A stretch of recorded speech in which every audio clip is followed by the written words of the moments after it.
Hello people, I am back from CollectiveCon, and unfortunately all I uploaded this time from footage was, at least maybe I'd say, half of a conference between Steve Blum and Todd Haberkorn, and as a treat, you guys will get to see that. Just remember, the quality is really not all that good. All of it's been recorded by an iPad, and it's not good quality. You may or may not hear it fine, I don't know, but you'll see it anyways. So, enjoy. And CollectiveCon was a lot of fun. I got to meet Steve Blum, and man, he is so amazing. So yeah, enjoy the video. Some of those scenes was so intense that it was difficult to get through, especially the last scene with his brother. And spoilers here, but there was a scene where he finally sort of reestablishes this relationship with his brother, and D. Bradley Baker played my brother on the show, and he's a good friend of mine, and we seem to do a lot of shows together where we have these tragic endings, or the brothers have some sort of really crazy history, and the two of us looked at each other. We didn't know it was going to happen until we got stupid that day, and we looked at each other and said, oh. We kind of had to have a moment of silence on the phone after, and so that for me was just an emotional. I become very attached to this, and especially watching the journey their mom goes through in that season. It was very difficult for me because I always try to see the perspective of humanity in the darkest characters. I have to see what their vision is, why they do things the way they do, and he really got using me right there, and so I saw that, and I felt really bad for him. Makes me cry all over again. In the back of your back. Yes, you. Speaking of phones, do you have any idea where that scene in the info core, where all the bad guys get on the phone together in barracks? Oh my God! Yes. Wait, say that one more time. They get on the phone and they. Barrack poses a mover of Flora's life, essentially. Yeah. Of what's happening so far, and all the villains get on a phone call. Any idea where that came from? Well. Wicked minds of Michael. Yeah, the writers, when we record the show, the writers are there in the back, getting their devious thoughts on paper for future episodes, I guess. And I would have to ask them that, because when we're in the booth, I'm just like joking around with everybody and getting set up. Like we don't really have time to read the whole script. And so that scene, we do our parts, like we'll do kind of the scene around it and after it a little bit. And so I know those chunks of the journey for book 4, but I didn't see everything. What I did see, because when the book 4 did come out, I did watch I watched the first couple of episodes, and I really liked the fighting. The fighting is like very well choreographed. It's a really cool show. And that's why what I thought was Avatar, the first round, I totally thought that was anime. Because it was like it dealt with so many different levels that a lot of American cartoons don't deal with. So that was really fun to be part of it. As far as the villainy conference call, I have to go back to the Haber archives and search for info on that. I don't have any more information. Sorry. We're just voice monkeys, we don't know. I'm not going to see.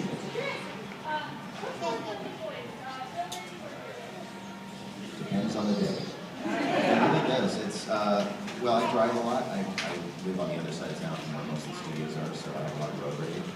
And so villains are sometimes a great escape valve for me. I just go in and I feel better every time I get the end of the session. But I love the heroes too, depending on how the heroes are structured. Spike. A lot of the heroes that I play are sort of anti-heroes. Wolverine sort of has a little bit of both going on. So I love all of it. I just love working. I'm a voice of war, but I just love working. Yeah. For heroes and villains, it's really, villains are kind of usually more fun because they can break the rules, but they also have, like, I feel so bad for Shredder because he never wins, but he's got like such high self-esteem because every episode he keeps trying again. He's that little boy on the field that's like, I can hit it, Dad, and the dad's like, you can't, son, you can't. He's like, I don't care, I'm gonna keep trying, and like. I just feel like he keeps, like, I want to see an episode where he's like, You don't like JoJo's, I'm out. like he goes into a landscaping business or something.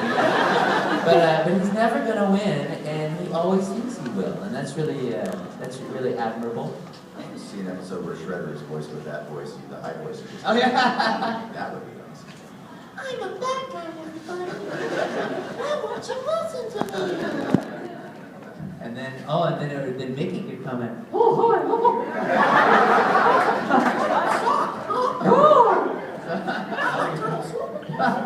Gosh.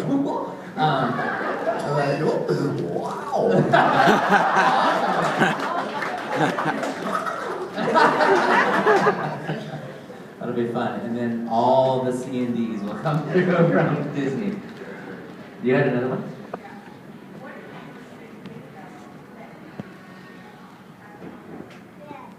Oh, in the show.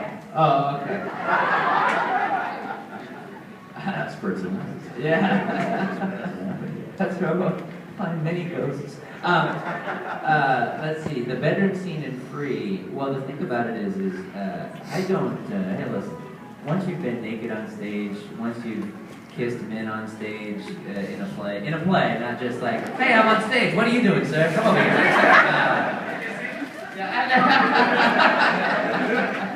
It's the universal language. But once you've done all that, it's kind of like, kind of once you've done other things in life, like, once you've killed your first person, really everything after that is kind of like, okay, I can handle this, And it's kind of like what Steve said, it's like you get in the mindset of the character, and it doesn't mean I get down in my Speedo. It depends on the day. But, I mean, you get in the mind of the character, and you're totally locked in, and it's like, okay, if they're in bed, hey, they're in bed. And listen, you sleep on top of the cover, let's sleep on the roof, let's see that. So it was fun. It was fun. And anytime I get to, have naked time with Vic, I mean, is always fun.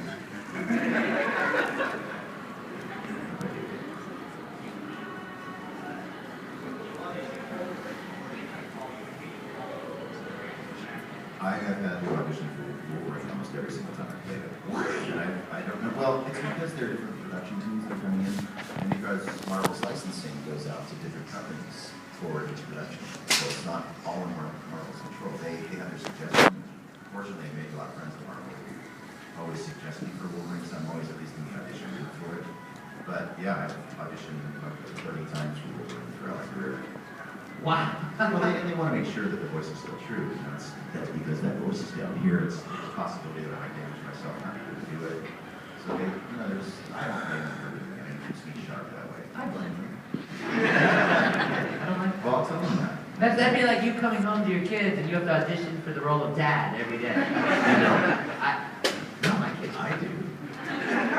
You're not my dad. You sound like somebody else. Gentlemen, I hate to be a bearer of bad tidings, but we are almost out of time. You're fine. Oh. I'll work for you. That'll work for anybody. Got any final thoughts for the show crowd? Well, you know what? I just saw a couple hands. Can we take these last couple of questions? You can take the last two questions. And I have a Last two. final request from everybody. Okay, yeah. Last two questions and then a final Bloomy Of request. course, they're at their tables too to get asked them. Yeah, we'll be at our tables after this, eh? Yes, that's true. All right, Steve. But they're we're selling gonna- stuff. Pick someone. Okay, what's your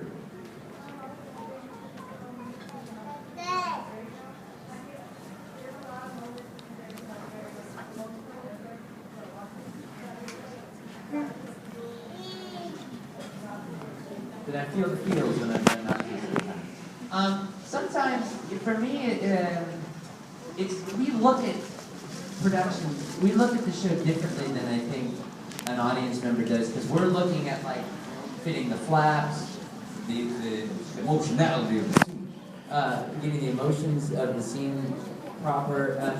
For me, there are two styles of directing that I've noticed. One is like where someone doesn't want to tell you anything about what's happening with your character arc, and they want you to find out along with everybody else. And the other one is they tell you everything so you're prepped. I like that way because for me, at least how I work, it is not my job to experience the show with you.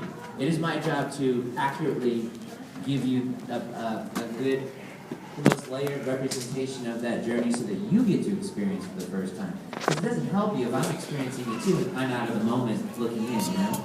So I like to know everything going in so I can chart my journey of the character. So there was one time when I did a show called Rin. It was like a 6-episode show, and my character has a secret at the end that I didn't know at the beginning. And it was a big secret.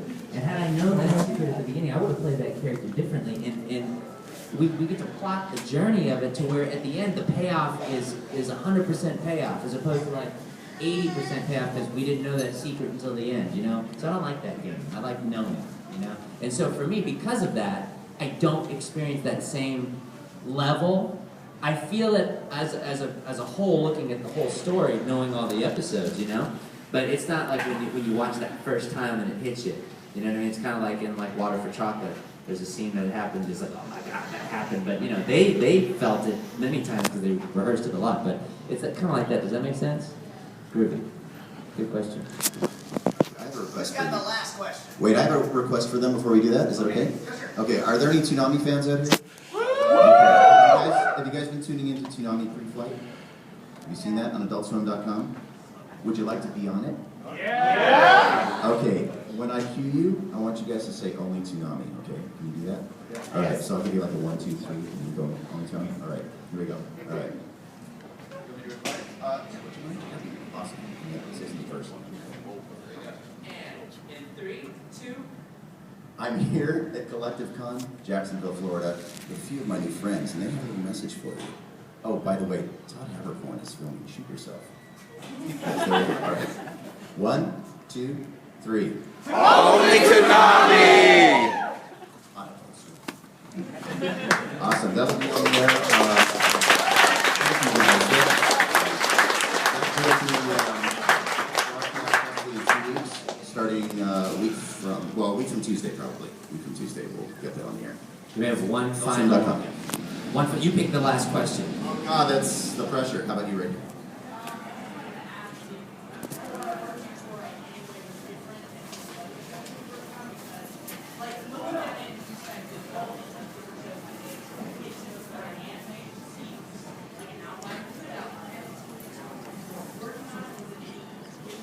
Is working on Korra any different than working on other shows for you, Mr. Blum? I was really excited to work on Korra because I thought that the original Avatar, like you, it felt like anime to me. I felt like the Americans were actually getting a decent replication of the anime feels. And so just to get to work on the show was an amazing thing. And then once I walked into that room and I saw who that cast was, I kind of went, oh my God! So it was incredible. The one thing that I found a little bit disappointing was that I didn't get to work with the entire cast the whole time. Over at Nickelodeon, we're kind of partitioned off in 5, 6 booths. And I was working with maybe 2 or 3 people. I really got to work with the cast. I didn't get to sit in the cast reads. We did script readings where we had like 15 people around the table, and that was amazing. So that made it kind of different for me because it kind of brought all of the best elements from my career together in one room. Really cool.